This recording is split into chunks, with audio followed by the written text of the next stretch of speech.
On se rend à Lunden où on rencontre Stu, qui est un magistrat moine soldat. On se bat contre 3 gardes du Westside avec la rapidité digne d'Hermès et une agilité digne de Naruto.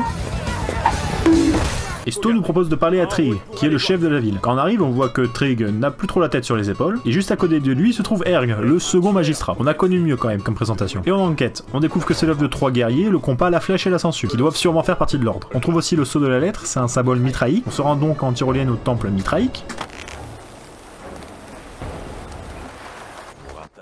C'est complètement naze, c'est de la merde! Allez, fais dodo toi, t'as rien vu. Enquête vite fait, on rapporte ce qu'on a vu aux 2 magistrats. Et là ils nous disent qu'il y a d'un côté de la ville des corps qui apparaissent sur les quais, et de l'autre des esclaves qui sont achetés en masse. Putain, ils auraient pas pu nous le dire avant. On part donc au quai, et en enquêtant on tombe sur lui, qui fait des courses pour un forgeron, faisant sûrement partie de l'ordre. On le suit jusqu'au forgeron, où on tente un bluff, et ce con nous apprend où est la sangsue. On part là où elle soigne, parce que oui, elle est médecin et c'est une bonne sœur, mais ce qu'elle dit pas aux patients, c'est qu'elle les dissecte. C'est cocasse tout de même. Une fois morte, on repart rejoindre Stu au marché aux esclaves, où on récupère une pièce pour participer au concours de la flèche. On survole le concours, et on obtient le droit d'assister au meeting de la flèche. Belle figure devant la flèche et ne bouge pas. Oui, t'inquiète. On tue la flèche d'une flèche, je trouve ça d'ailleurs assez ironique, et on attend que le compas revienne pour se venger. Et visiblement, les nouvelles à l'époque allaient aussi vite que maintenant. Le soir même, le compas était de retour avec ses navires et il attaque la ville. On détruit son artillerie avec la nôtre, et on le combat. On comprend que le combat est grand, et c'est tout.